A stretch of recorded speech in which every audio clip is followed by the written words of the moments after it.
What's up mga kamani magnet? Naririto na naman tayo para sa mga kaswertehan sa loob ng bahay para palagi kang may pera, palaging may blessing at hindi ka nauubusan. Ano-ano ba ang dapat na nasa tahanan? Una na lamang sa iyong kusina, huwag kang magpapaubos ng pagkain. Mas mainam na ang iyong rep ay may laman at hindi nauubusan o nasasairan. Ang isang rep na nauubusan o nasasairan ay magkakaroon ng malaking problema, pagkaubos din ng blessing at pagkasaid ng kaperahan. Ang mga lamesa naman ay dapat merong isang basket ng prutas para sa ganon ang prutas niyan ay magsisilbing abundance sa iyong tahanan. Ang isang tahanan na hindi nauubusan at palaging may laman ay magkakaroon din ng maraming biyaya sa buhay. Huwag mong bayagan na nasasairan ang mga laman ng rep at mga basket na lalagyanan ng prutas para sa ganon ang blessing ay magpatuloy ang agos sa iyong buhay. Ganito sana ang setup ng iyong tahanan kahit pa sabihin konting prutas lang basta't hindi na i-empty, okay po yan. Kasi naman, sasabihin walang pera, hindi naman kailangan marami. Kahit konti ay okay lang. Siyempre, huwag kang magpapawala ng mga buhay na elemento sa iyong tahanan. Ang mga buhay na elemento na yan ay maaaring magtanggal ng mga negatibong enerhiya na nakaipit o nakatago sa iyong bahay o sa iyong tahanan.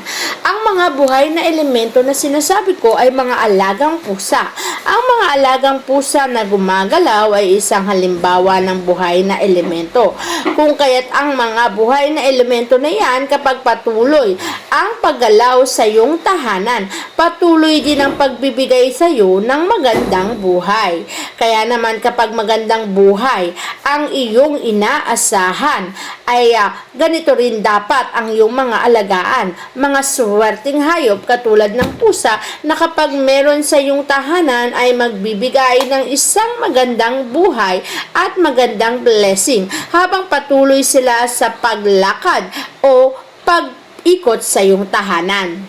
Isa pang bagay na hindi mo dapat winawala sa iyong tahanan ay ang mga estereo na naglalakasan. Lalo na kung walang tao sa bahay mo, mas mainam na napapatunog ka.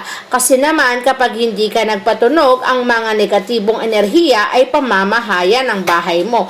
Gusto mo bang maraming negatibong enerhiya ang mamahay sa iyong tahanan? Pag ganito kasi ang setup ng iyong bahay, palaging madilim at palaging tahimik, marami itong pugad ng negatibong enerhiya. Kaya naman ang mga negosyo nagpapatugtog din sila. Ganun din ang gawin mo sa tahanan mo. Kapag maingay ang isang tahanan, katulad ng may mga sounds o music na yan, ang mga negatibong enerhiya ay umaalis sa iyong tahanan palabas nito. Kaya naman pag walang negatibong enerhiya, ano ang ipapasok sa iyong buhay? Siyempre, blessing at maraming kaperahan.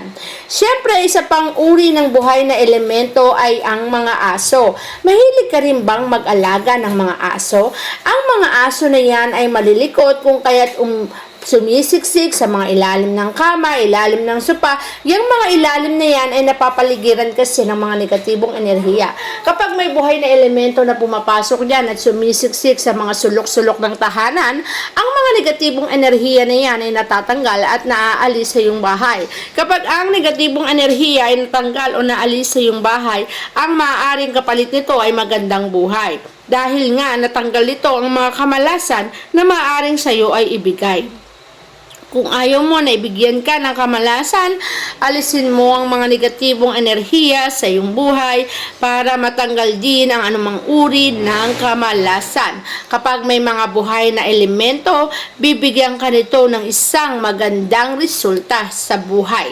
Pagkaubos ay hindi mo mararanasan, kundi blessing lamang. Katulad ng aking sinasabi, huwag na huwag kang magpapaubos ng mga pagkain sa iyong tahanan, lalo na ang bigas, asin at asukal. Ang bigas kasi ay abundance po yan. Kasaganahan ang ibinibigay sa ating buhay. Paano na lamang kung palagi kang nasasairan o nauubusan ng bigas? Alam mo bang kapag palagi kang nasasairan o nauubusan ng bigas, ang kasaganahan sa iyong buhay ay magiging matamlay din po yan. Ayaw naman nating maging matamlay ang kasaganahan ng iyong buhay, kaya nais nating magpatuloy ang blessing blessing at pasok ng kaswertihan. Ang mga kasaganahan na bigas ay dapat merong laging laman, hindi naman kailangan siksik-liglig at nag-uumapaw, ngunit basta't hindi ka lamang nauubusan. Ganon din naman ang asin na sinasabing pagtanggal ng negatibong enerhiya sa ating mga tahanan at tanggal ang lahat ng uri ng kamalasan. Siyempre, kung gusto mo rin talagang hindi maubusan ng kaperahan sa iyong tahanan, ay mas mainam na maglagay ka ng mga maswerteng halaman. Ang mga maswerteng halaman na pwede mong ilagay sa iyong tahanan ay ang money plant. Pwede ka ring maglagay ng mga fortune plant. Kaya nga sinabing money plant, swerte sa pera, ganun din ang fortune plant. At marami pang ibang mga halaman na maswerte na pwede mong ilagay sa tahanan mo kung saan magpapasok ito ng kaperahan. Mas mainam na ang mga maswerteng halaman na yan ay ipwesto mo sa southeast sector ng ating tahanan.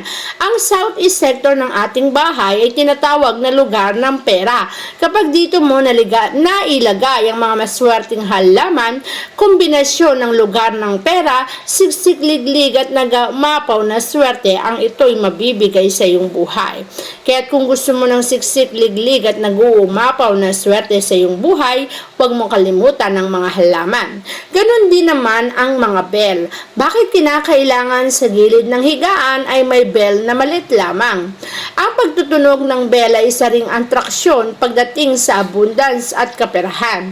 Kasi naman, kapag pinagtugtog mo ito sa umaga pa lang, inaalis nito ang mga negatibong enerhiyang naipon at na-stack sa loob ng maghapon habang ikaw ay tulog. Kapag ang mga na-stack na negatibong enerhiya na yan ay naipon, maaari itong magdulot ng pagkakasakit o problema sa mga taong nakatira sa iyong tahanan.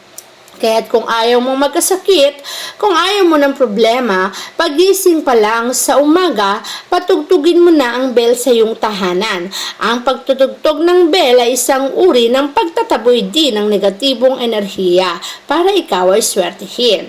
Katulad din ng aking sinasabi, isa pang uri ng maswerteng halaman ay ang tinatawag na snake plant.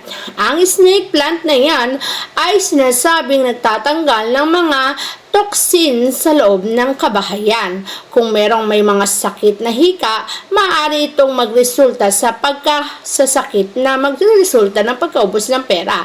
Ngunit kung may snake plant ka sa tahanan, lilinisin mo to o lilinisin ito ang hangin na yung nalalanghap kung saan ang malinis na hangin ay magresulta sa magandang kalusugan. At siyempre, ang pagkapera natin ay maiingatan dahil walang sino man ang magkakasakit sa ating mga tahanan. Kaya naman ang snake plant ay ikonsidera sa paglalagay sa loob ng bahay para ang kaswertihan ay siksik, liglig at nag-uumapaw ang blessing na papasok sa iyong tahanan.